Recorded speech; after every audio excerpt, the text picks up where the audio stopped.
Hi, welcome to another Terranscapes video. Today I have another review from the Hot Wire Foam Factory. If you haven't seen my other video reviews, you should go back and take a look.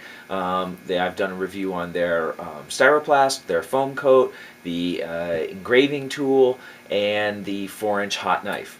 And the Hot Wire Foam Factory, I made an inquiry about purchasing their 6-inch hot wire knife, as I thought it would be a little bit more suited to some of the uses that I've been using the 4-inch knife for, and they were gracious enough to send along with the 6-inch knife the hand router tool and also a sled that these tools can attach to. So what I'd like to do today is give you a closer look at these tools, give you some idea about how they work, and give you some of my first impressions of them, and maybe you can judge for yourself whether it might be something that you'd want to put in your toolbox for your own terrain. So I'm going to try to give you a demonstration of the tools and a little explanation of that, but since I'm working from behind the camera, it might be a little tricky for me in a couple spots, so hopefully you'll bear with me. The first thing I wanted to start out with, whoops, case in point, is just doing a little comparison of the hot wire knives. The hot wire knives come in actually 3 sizes. This is the 4-inch knife, which I've been using very aggressively for quite some time now. This is the 6-inch knife, which has a slightly thicker blade and is obviously 2 inches longer. There's also an 8-inch knife available. Now, when I was looking on their site, they mentioned that the 8-inch knife gets 1.5 times hotter than the 4-inch knife. The 6-inch knife gets 1.5 times hotter than the 8-inch knife. So I wanted to go with the 6-inch knife to get the hottest blade possible so I could do the quickest cuts, as I'm frequently trying to cut out large sections of foam, maybe to make quick cuts so I can do hills, that sort of idea. When you purchase these tools, however, you will need a power supply. And let me pan this down a little bit here so we can have a little more on screen. The power supply they have a couple varieties of power supplies, at least 2 that I'm aware of. This is the Pro Power Supply Station. The Pro Power say that 5 times fast. The Pro Power Supply Station has a jack for a Pro tool as well as a craft tool. Now, let me see if I can remember this correctly. I believe the 4-inch knife has the craft tool jack. And let's just do that first. Let's start off there. As with all the other tools that I've reviewed so far, the 6-inch knife and the hand router both have on-off switches. So we'll turn that on. We'll heat that up. And I'd like to give you just a little demonstration of the 4-inch knife first before I show you the 6. Got a piece of scrap foam here. This has got some cuts in it. Now, actually, when we get to the router tool, I'll talk more about this. These are not done by the router tool, but I have been using literally a router on foam for some of the cuts that I've been doing for some pieces. So I'm very excited to try out the hand router, but I'm jumping ahead. Let's see the 4-inch knife at work here. Now, the 4-inch knife, like any hot wire tool, heats the whole length of the blade, so you often get a faster cut by doing a slightly sawing motion as you cut through the foam. One of the things, though, with the 4-inch knife that I've been finding I've been doing is that I've been pulling on it a little harder than it's probably manufactured for, and because of the shorter blade length, I've sometimes drawn it all the way out the backside of the foam and then back through, so I haven't gotten a completely clean cut. This is strictly user error and me trying to really force the knife, I should say, to go through the foam really quickly so that I can, move through projects as fast as I can. So, let's unplug that. Nice thing about it is it's a quick tool change. Pull that out, slap it aside. I did try, just for your own knowledge, I did try to jack in both at the same time, and it doesn't seem like the power station will power two tools at once. There's a lot of tongue twisters in this video. So the 6-inch knife, however, probably because it has a much higher watt drawage, does require the Pro tool side. So if you're going to get the 6-inch knife, you will need the Pro Power Station to get the Pro Power jack. We'll jack that in, turn that up, make sure this is on, and I'll give you a little demonstration of how the 6-inch knife cuts.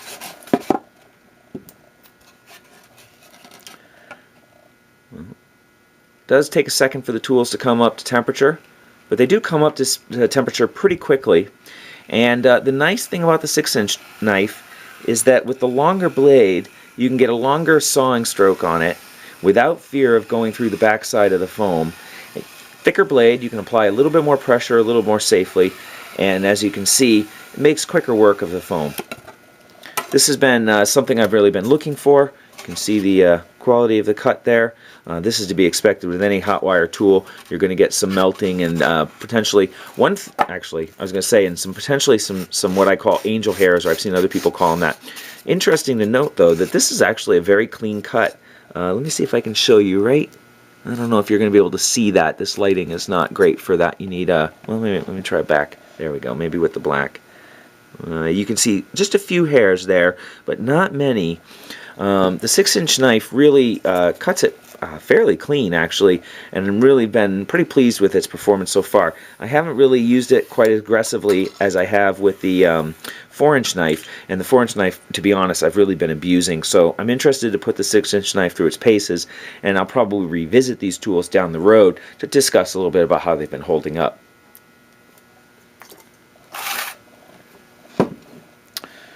Quick tool change, let's do that.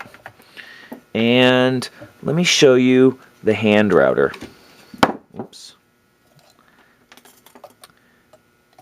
Now the hand router does go into the Pro Power side, so you will need the Pro Power supply if you're going to be using the hand router. Does also have, they all have the same basic structure for the handles. They have a slight rubber grip on the side for, more comfort and probably better stability when you're holding the tools.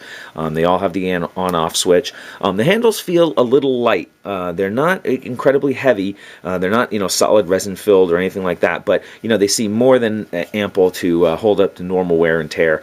Although I haven't, dropped them on the ground repeatedly, but I don't expect them to give me any problems in the future. The hand router has some unique features to it.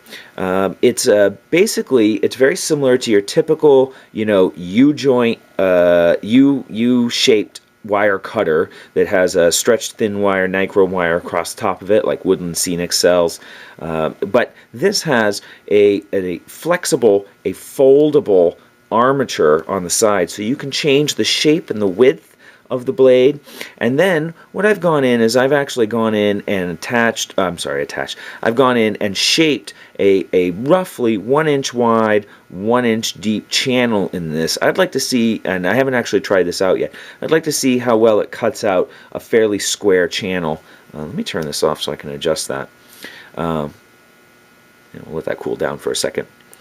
The wire is fairly thick. It's got a heavy gauge to it, and they did include 2 spare wires with it. Now, when I was setting this up, I tried to put in, pretty much as sharp a crease as I could in them, with spending about 10 minutes on this, just trying to shape the blade.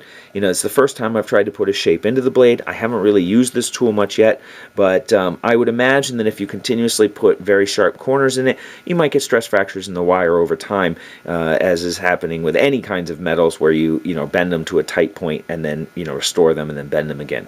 So probably over time you may need to replace the wire, but they've included 2 spare ones with the tool. Before I show this in action, I want to introduce one more part that they sent me, and this is I think it's called a sled on the site. It's basically a polycarbonate or a polystyrene sled that has channels in it that you can screw in a clamp. The clamp is a friction fit clamp. It's there's no way to adjust it really. I suppose if I cranked it I might be able to, but it doesn't seem to need it.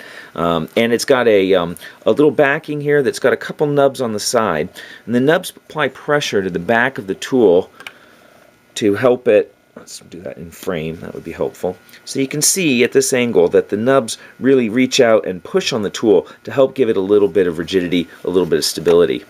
The back of that has a wing nut and a washer so that you can unscrew that, and then you can adjust the overall height of the handle so that you can adjust the depth of the cut depending on the tool that you might be using. One of the nice things about the standardization that they have for all the handles of all the tools is that any tool you purchase is going to fit in this sled, so that makes it a pretty versatile piece, in my opinion, based on initial impressions of it. So one of the things that I tried to do is I tried to set this, and in fact let me rearrange the camera here so we can take a better look. So before this video gets too long here and I run out of time, I promised myself to keep it under 15 minutes, what I'm going to try to do is I'm going to try to cut basically a trench type channel in this foam using the sled. Now they do mention in the instructions for the sled that you could put a straight edge along the side of it if you wanted to help run it in a straight line, which is a pretty handy idea if you want to make 90-degree cuts, that sort of idea. And also one of the things I've noticed is that the slot that it fits into fits fairly snugly, but when you look from the side, there is a little flat spot on the back of the tool.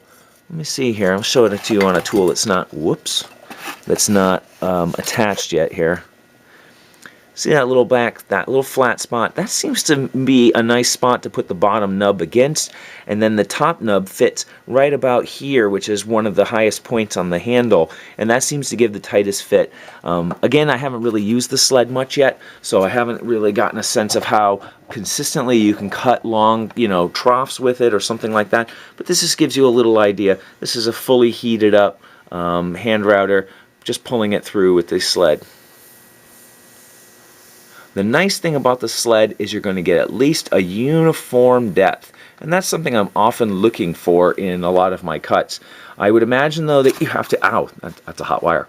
I would imagine that you'd have to walk it slowly, because if you pull too hard, you may exceed the melting rate, and then the blade is going to be dragging behind the cut, and it might lift up and give you an uneven cut.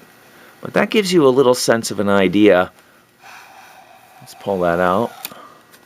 Let's turn that off. Let that cool down for a second. And while that's cooling, we can take a look at this.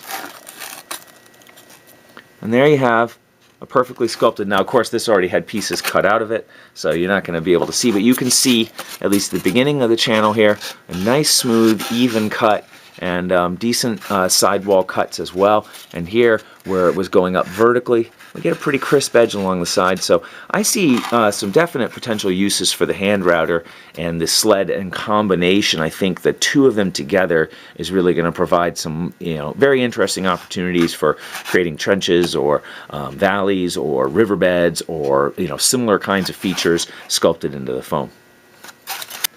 So overall, my impressions of the tools, first impressions, having not used them very much, whoop, cat, is that I think they add quite a bit to the toolbox. The 6-inch knife I like because it cuts a little bit hotter. If I had to choose between the 4 and the 6, I think I might go with the 6 to start with. And with the hand router, I think that it'll be a tool that really needs quite a bit more exploration to fully realize its potential. The ability to shape the blade into any shape you want on the fly, change the handle, be able to go for deep plunge cuts, crazy shapes for doing maybe rock faces and the like. Cat. Really adds, I think, quite an interesting opportunity for foam sculpting. So if you're interested in taking a look at these tools on their site, you should go to the Hotwire Foam Factory, and I'll put a link down in the description below. And if you have some questions for me as to thoughts on what the tools can do, tests you'd like to see me do with them, please feel free to put comments down below. I'd be happy to answer those and take up some suggestions, because a lot of times the best suggestions come from the community, things I haven't thought of, so I'd really like to hear those. And in any case, I'll come back in a few weeks, maybe a couple months after I've used these tools for a little bit, give you a follow-up on them, let you know how effective they are and how they're holding up to normal wear and tear. So thanks for watching, and I'll talk to you soon.